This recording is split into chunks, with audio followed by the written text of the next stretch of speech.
please subscribe and don't forget to press the bell icon to get notified whenever we upload a new video. The Indian rupee depreciated by 1.4% one day in mid-August, while the global currency whirlwind took all EM currencies down in the wake of the fall of the Turkish lira. But while the lira, after falling 20%, has regained 12%, that is, it is net down only 8% from its July levels, the rupee has not made good any of its losses of 1.4%.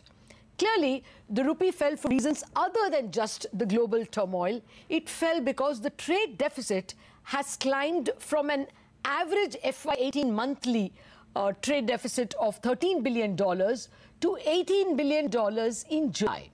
Post the announcement of this data, many economists have revised higher their current account deficit for the current year from around 2% to around 3% of GDP.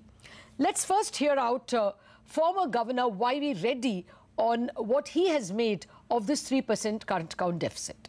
In India, current account 3% is actually 2% or so is NRA remittances.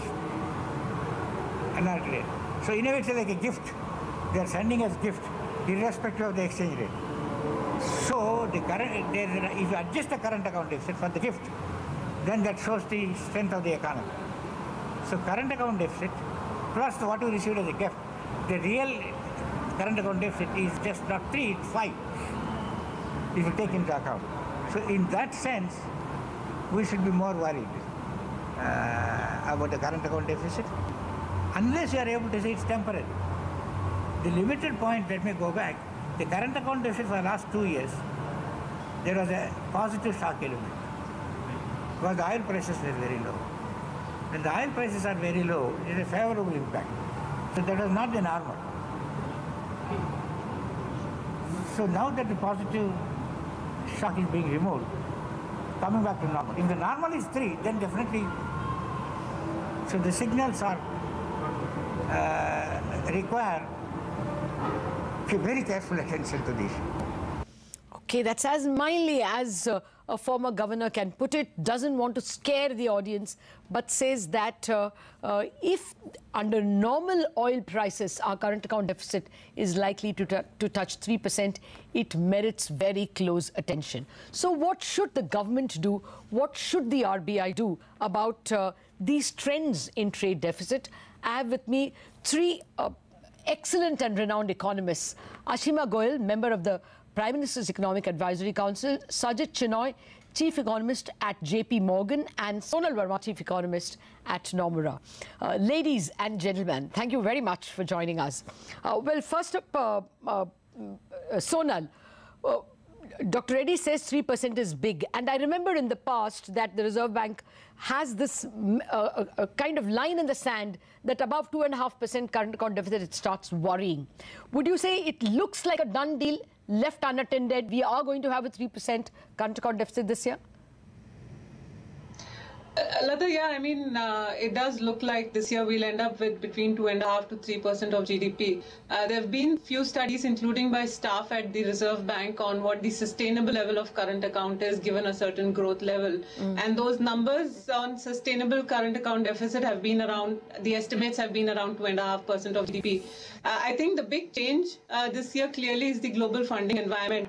And whatever be our sustainable current account deficit for our growth rate, the fact is that if the global funding environment is changing, then countries need to squeeze down on the extent of their current account deficit. And I think that's the situation we are in. There is a problem on the balance of payment funding. And unless we take measures to squeeze down our current account deficit, there will be pressure on the currency to depreciate, which obviously has other implications on the macroeconomic front. Okay. Well, to some extent, to know what we should do to control, we would have to know what led to this higher current account deficit. Sajid Chinoy, you know, Dr. Reddy already pointed out that we had a benign current account deficit because crude was around 50 or maybe $30 to $50 for almost from 2014 to 2016.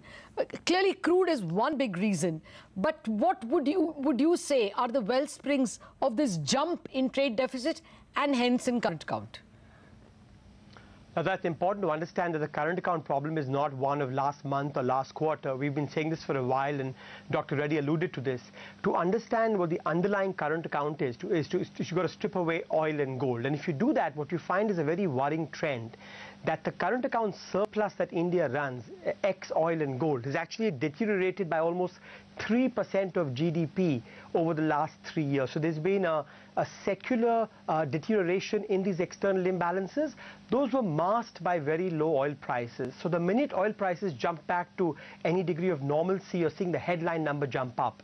Now, why is this happening? It's happening because exports have underperformed the global economy, even accounting for this deglobalization, and the fact that imports have been unduly strong, despite the fact that India's growth differential with the rest of the world has narrowed. So we're seeing this on both sides of the ledger. You know, classical economic theory would suggest this requires expenditure switching.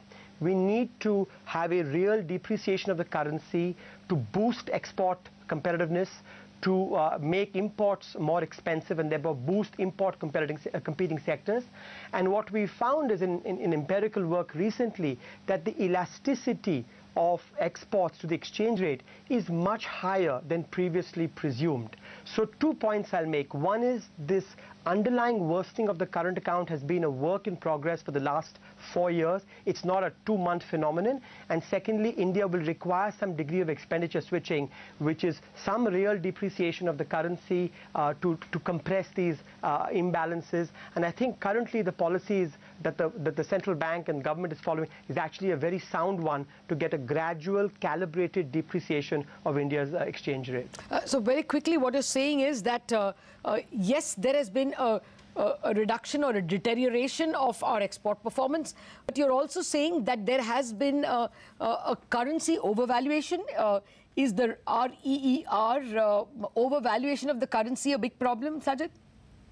Well, I'm going to avoid using the word overvaluation because this is an art more than a science. What I will say is between 2014 and end 2017, the real effective exchange rate, the broad index, appreciated 20%. And that was concurrent with the fact that the underlying current account was worsening. So our presumption is that that did have some role to play. And so far in 2018, and in a way, you know, this is not the fault of policy. When India got this large positive terms of trade shock from oil, this is an inevitable outcome. When you get these large windfalls, the equilibrium outcome is the real effective exchange rate should appreciate, and it did. Now the shoe is on the other foot. Oil prices have gone up. There'll be pressures on the equilibrium real exchange rate to depreciate. And so far, at least in the first 6 months of the year, policymakers have and should accommodate this depreciation. So we've seen a 6% depreciation, but that has not still offset the 20% appreciation of the last 4 years. Fair point. Actually, it's not just the pleasant, the positive terms of trade shock because of oil. We also had an extraordinarily strong and stable political environment, probably for the first time in 26 years, and that also drew in a lot of capital, surpluses capital into the country, which perhaps created this appreciation. Well, you know, Sajid and Sonal represent the market to me, and Ashima represents the academic and the policy maker in a sense, because you're in a way an arm of government, Ashima, member of the Prime Minister's Economic Advisory Council. So do you think the government recognizes that we have a macroeconomic problem if the current account deficit is heading to 3%? Is that a recognized problem? Well, Lata, I want to start by saying that I do not represent the Economic Advisory Council. Okay. It doesn't have a view on this issue, and whatever I say will be my personal view as an academic. Okay. So I don't know what, yes, yes. So I think that there is a problem, but it is largely due to the huge sort of large foreign inflows we saw last year, because our interest rates were much higher than international in a regime of quantitative easing. So in a way, if this year we see some less inflows, it's not a problem per se. It will help an adjustment of the real exchange rate in the desired direction to stimulate exports. And therefore, as you said in the beginning, it's a required adjustment, and the Reserve Bank is making sure it happens without too much volatility, which is also required.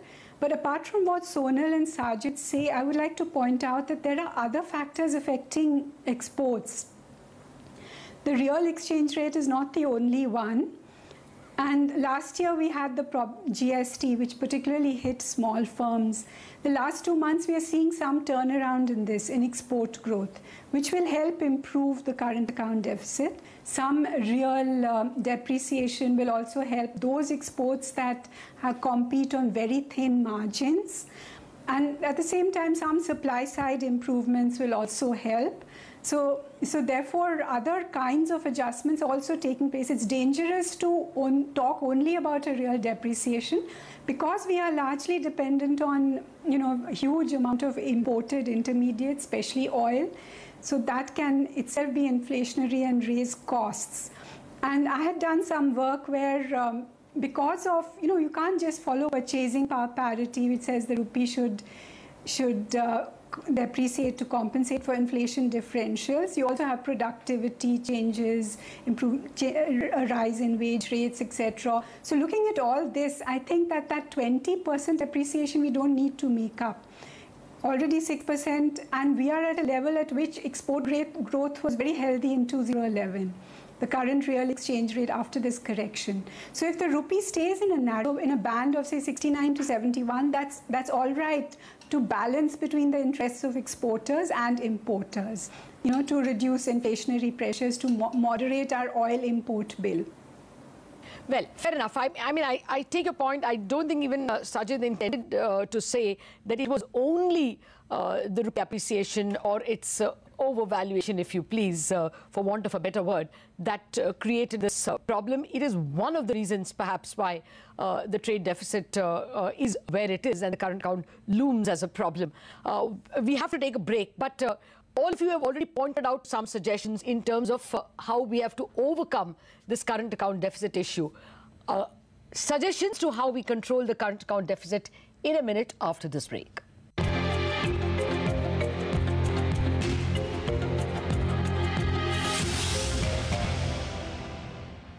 Welcome back to this Indianomics special where we are discussing how serious is the trade deficit and the current account deficit problem. Some economists have pointed out that this year, FY19, we may hit 3%, and what should the government do to prevent the current account deficit from getting to that number.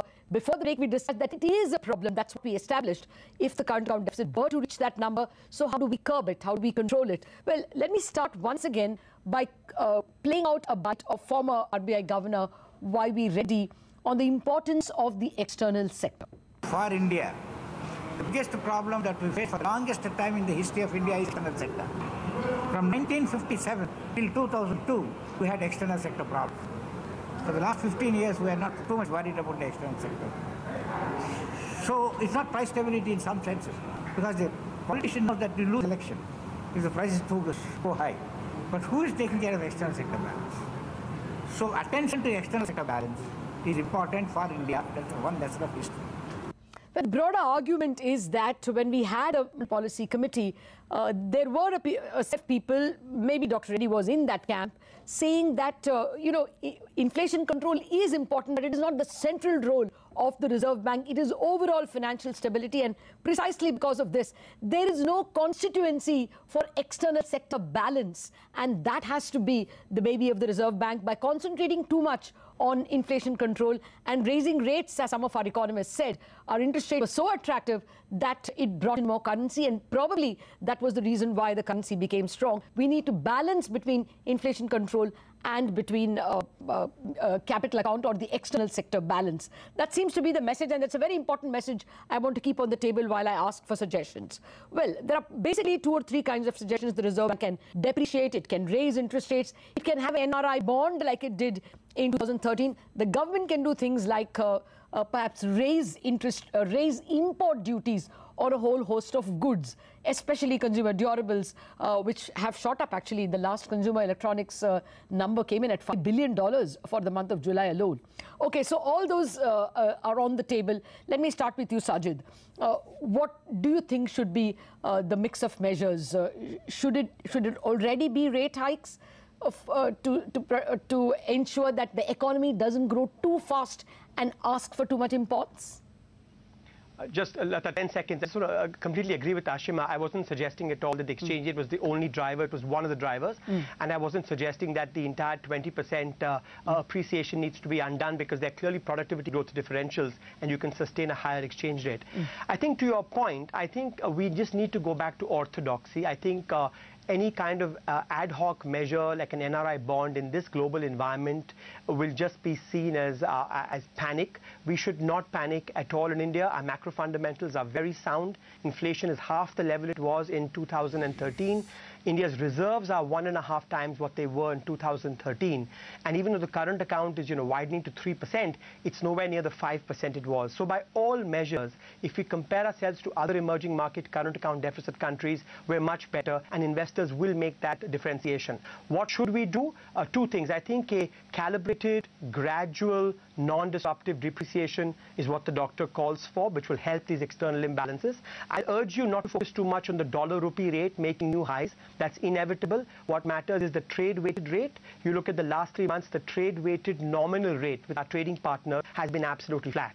So if the dollar keeps strengthening or other currencies depreciate, the rupee will have no choice but to depreciate. Two other things we can do. Ultimately, the current account is simply investment minus savings. We don't want to contain investment. We need higher investment. So what we want to do is boost savings. That happens in two ways. One is stick to this year's fiscal deficit at the central level, reduce government dis-saving. Hopefully, the states will stick to their deficit. If we reduce our fiscal deficits, that will reduce the investment minus savings gap, and that will contain the current account deficit. I think finally, I don't think we should be using interest rates to target the exchange rate. I think, what the lesson of emerging markets has taught us is policymakers have two objectives, inflation and maybe external imbalances, and they've got two instruments: policy rates towards inflation and sterilized intervention to ensure that the currency undergoes some calibrated depreciation and external imbalances close. So I think just go back to first principles. Keep your fiscal deficit under check. Ensure that interest rates are used to keep inflation close to the 4% target, and use sterilized intervention as the government RBI is doing to ensure that we have this calibrated depreciation. That, along with our fundamentals, should be enough. Okay. Well, so basically 3 or 4 takeaways. One, don't get into an NRI bond issue at all. Calibrated depreciation. No need to rate hikes to the extent of slowing down the economy, not called for, but more importantly, fiscal discipline called for both at the centre and the states. Well, Sonal, would you agree? Would you add? My own sense is, for instance, Indonesia has actually gone ahead and put, controls on imports, or at least made them unattractive. Do you think we need to go down that path, at least for some goods, and discourage imports or encourage exports? Yeah, absolutely. So, Lada, I actually want to take a step back because I think we need to differentiate between the here and now problem and the 5-year problem. The here and now problem is basically we need to, narrow the current account deficit, and we need measures to basically boost our net capital inflow so that the balance of payment funding for this year basically happens, right? That's the here and now problem. The 5-year problem is that, we keep getting back into this problem where you have some real currency depreciation, the trade imbalance is correct, imports come down, exports go up a bit, and then over a period of time, we go back to a scenario where we are again importing a lot of electronics, a lot of capital goods. Even when there is a global export upcycle, we are not able to participate because we are not present in a lot of categories in the global market. So I think some of the longer term issues with respect to, our export competitiveness and the reason why we are importing, a number of import items. I think more longer term solutions need to be found, but that's a 5-year issue we need to separately discuss. Now, the here and now problem, like I said, is one of, closing the balance of payment funding gap. I think there are 2-3 key questions that need to be addressed here. One, do we need to intervene or actually do we need to do anything right now? I think the move we've seen in the currency so far basically has taken perhaps the currency closer to fair values at this stage. So at this stage, actually, there isn't any need to panic. But it is possible that the EM stress worsens. And if that happens, then just like Indonesia, you mentioned, there needs to be coordinated response from the Reserve Bank and from the government side as well. Now, in terms of what responses can come in, I think especially from the government side, would be short-term measures. For instance, you definitely, I think the first line of defense has to be, like Sajid mentioned, government needs to stick to its fiscal deficit targets for this year. But over and above this, they could increase custom duty on some of the imports, for instance. And the Reserve Bank of India, I think not as a first line of defense, but if the exchange rate depreciation threatens the inflation target, then potentially monetary policy tightening could may require to be on the table as well. And I think together, the government and the Reserve Bank can also look at, measures to attract more capital inflows, FDI liberalization, the ECB norms could be liberalized. And I would not rule out issuing an NRI bond. I think the answer to whether we need it right now, the answer is no. But we need to be prepared because the global EM environment looks like the turmoil could continue for some more time. Oh, yes, actually, and if we don't act now, it could. I'm imagining a scenario where if we don't do anything now, chances are we are going to get another $18 billion for August and another $18 billion for September. And at some point, there can be panic. And if this coincides with the Fed having hiked rates or some other outlier EM country going the Turkey way, then, it could be a combination. It could be a perfect storm. So my sense is that we will have to act now. Ashima Goyal, what would be your prescription? I think we need to not increase panic because if you see, maybe the worst is behind us in a sense because oil prices have stabilized and we are seeing some stability, even the rupee, more stability coming in the rupee after it's reached this new range.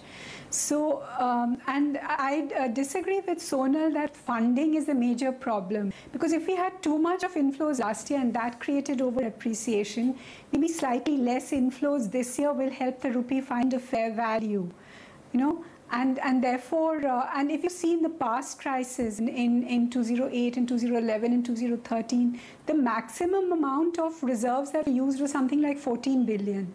And that time reserves were 200 billion. Now reserves are at 400 billion. So why do we have to worry so much about attracting inflows, giving them a higher rate in order to fund a deficit which would be temporary, when we have collected the reserves to fund that deficit, if it's going to be temporary? So I would distinguish between short-term measures. If a panic develops, then in 2013, for example, making dollars available for oil marketing countries and companies in swaps really calmed the market. If a panic develops, there are many such strategies available which do not disturb the domestic cycle because it's very important for us to maintain our growth, employment, because in 2008 and 2011 and 2013, we disrupted the domestic cycle because of external shocks, as Dr. Reddy said. So we have to have better policies that insulate our domestic economy from external shocks. For the long term, again, our policy should be constructive, that help meet this shortage of export growth. Whatever extent possible, we should maintain conditions that aid industrial growth and help exports. Fair point. Actually, we've completely run out of time. Well, it looks like it's 2:1. The majority don't want an NRI bond at this juncture for sure. More importantly, a gentle depreciation, and if things got worse, then there are other instruments like cooling the oil market by supplying dollars directly to oil marketing companies using swaps, probably selective import duties. All those instruments are available on the table, and as an extreme measure, of course, squeezing out liquidity and thereby cooling the economy. Thank you very much, Sajid, Sonal and Ashima, for joining in this discussion.